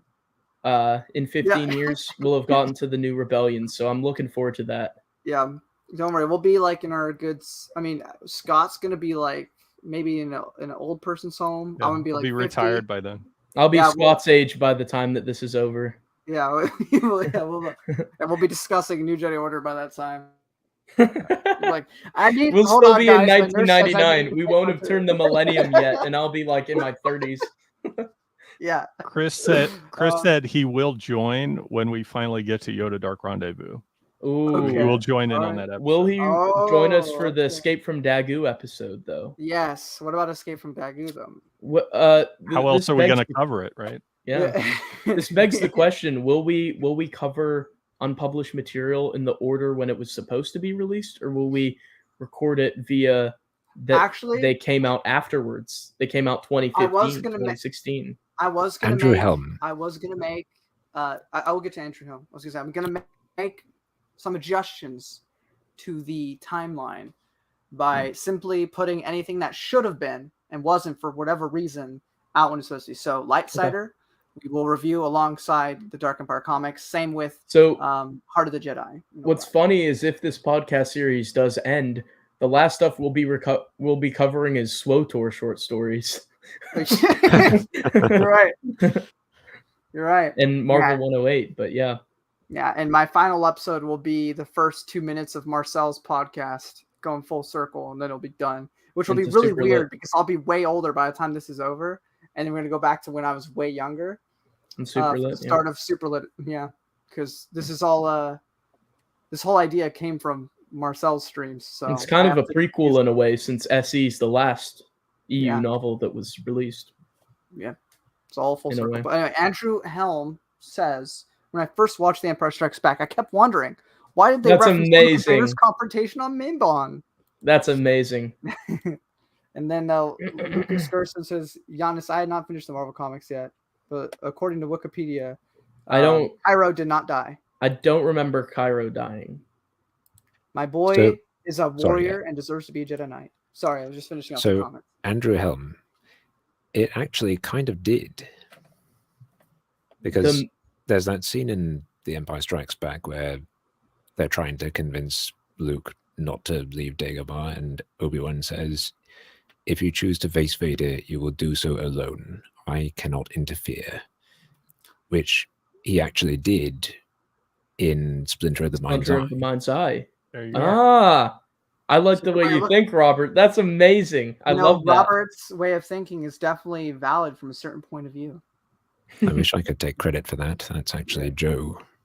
Joe Bongiorno? Hmm. That makes sense, but thank you for enlightening us on that, Robert. Do you want to continue on Yes. the Keeper's World We've- panels? We have been off of this for a while, Yes. so yeah.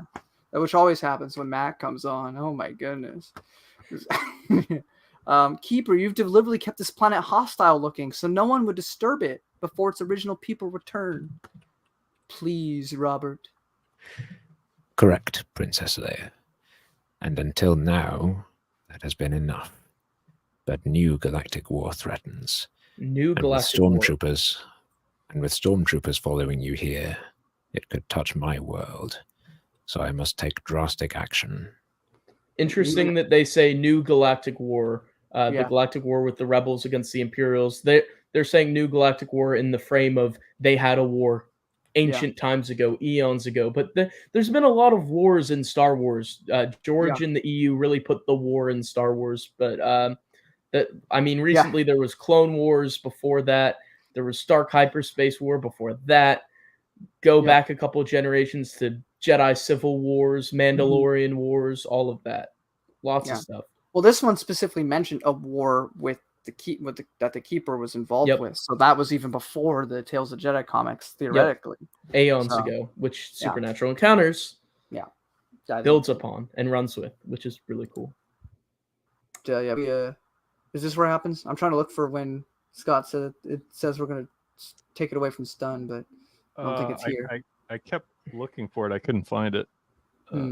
That's a funny picture of Luke and Leia. That looks awful. But one more time, Robert, can I get this little portion here? Now that you know how much the protection of this planet means to me, perhaps you will understand why I'll go to any lengths to discourage further interest from Imperial forces, starting by giving them what they want. You have a There's great no voice. explosion, fools. The start of an earthquake. Yes, it is. Next issue, The Final Fury. The titles Archie, you are wanna do that? incredible, and the art on the TIE Fighter here is actually really solid. Really good. Yes, this It one's is. great. I wasn't sure about Scott's comment about Keeper's World art being better than Aduba 3, but I do think that's correct. Looking at panels like this, the art itself is just really good here, Also, and Yannis probably says better. Cairo is one of the coolest characters. That frame of him in the pink afternoon sky. Oh, event is yeah. iconic. We'll get That to is a that great in a panel. long while, but Couple our fish boy is months. safe.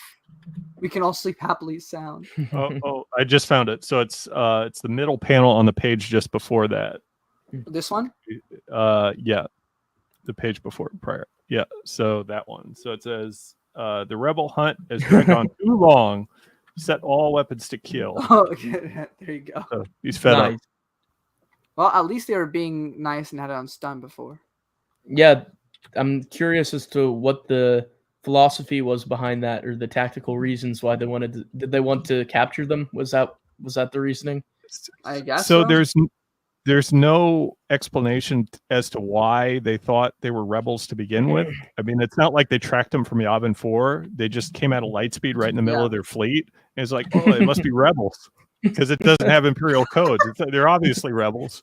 And as we'll see in this final episode here, the Imperials actually go away thinking that Luke and Leia were killed. So That's right. Do they know it's Luke and Leia, or they think it's just some random rebels? Because must. if they knew if it was Luke and Leia, they might report that to Darth Vader. Darth Vader may think they're dead. It would For a while, provide an anyway. explanation. Would provide an explanation as to why he didn't go after Yavin 4 right away. Oh, true. Yeah. That's true. I like it. And then he probably force choke and kills these guys the moment he learns that they're not dead. So, These Imperial is incredibly incompetent, so they could kill themselves by accidentally stepping into the vacuum of space out an airlock. Maybe they stepped do on a not hujib. strike me as competent. Tripped on a hujib and fell in a hole. Absolutely, that could be as well. Just like Ahsoka. The Keeper is really cool, and the art depicting the Keeper is really well done. I think it's out there, but I think it accomplishes its job. I like how he has eyes in that panel. Yeah. And look Laser at the TIE fighter again. The clown car TIE fighter. Oh, yeah.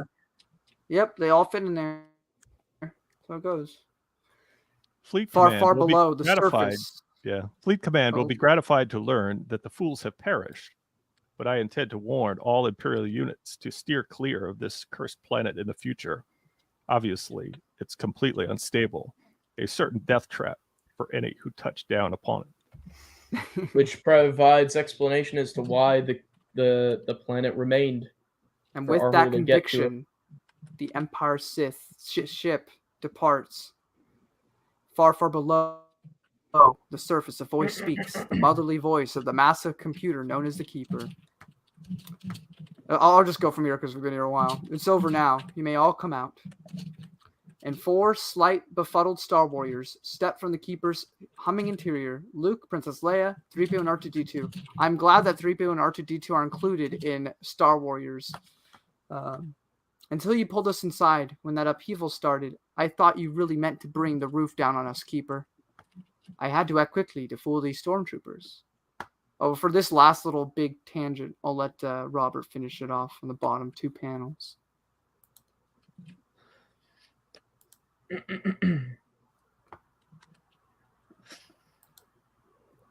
Robert? Alrighty. Right. I've got the... Oh, you have the physical copy? Nope, just finding the...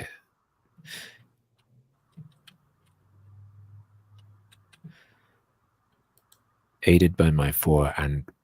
Wait. Middle panel or bottom left? No, yeah, the bottom left. Aided by my 4 android children, my job is to rebuild and protect this world for the day when its original inhabitants return. But if the Empire knew about us, they'd certainly try to seize control. Since I can draw all the power I want from our planet's core, I decided to stage a little show to scare those tyrants once and for all. Your deaths made it more convincing. I'm sorry if my actions frightened you.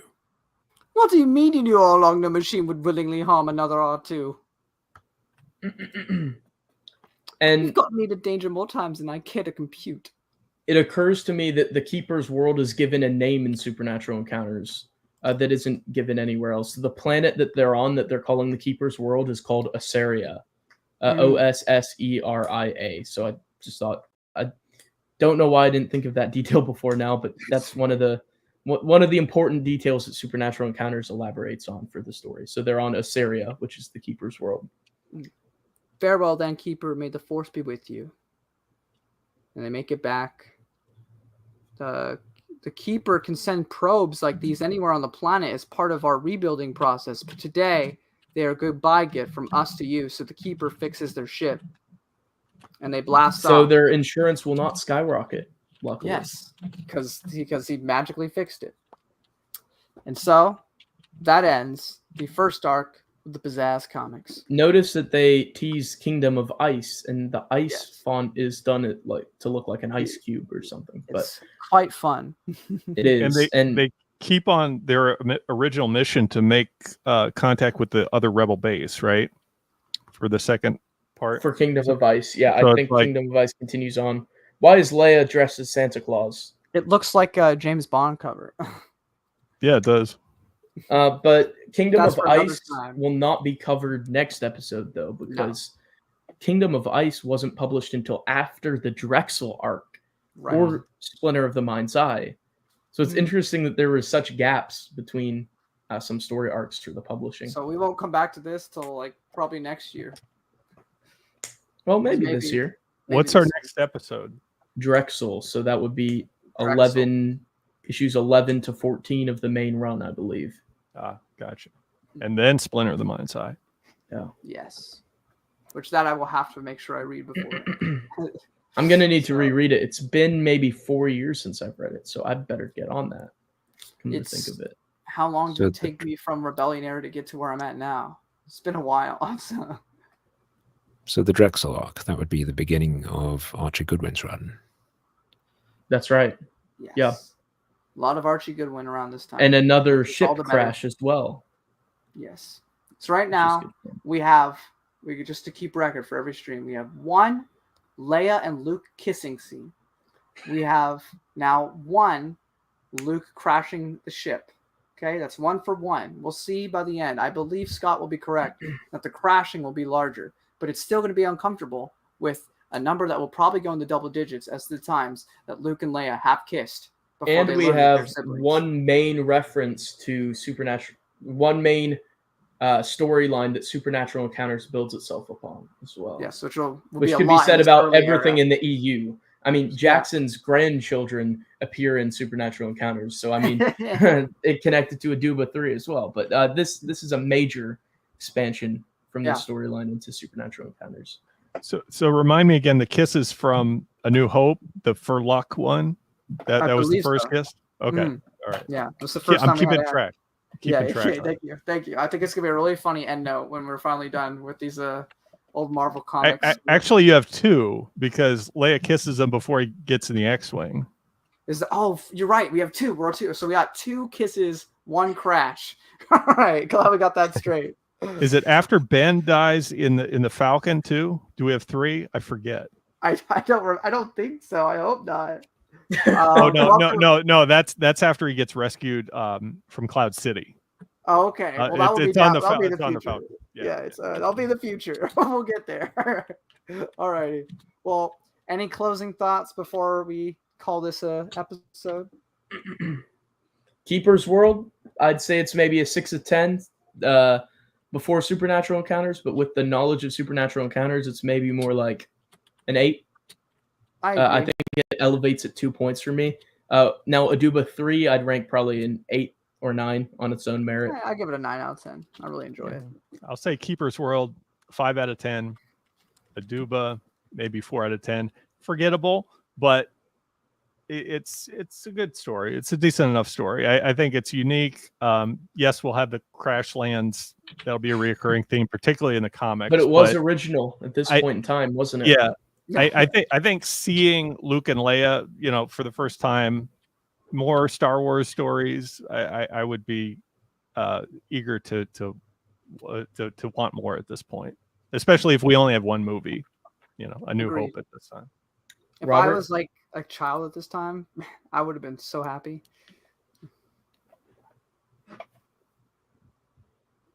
Robert, any final thoughts? I think while this story is an easier read than the Aduba 3 arc, because it's split into 3-page segments rather than the standard, well, at the time standard 17-page issue format. Yeah. That is also a bit of a weakness of the story, because it means that you have a lot more in the way of reminder text. Mm-hmm. That's fair.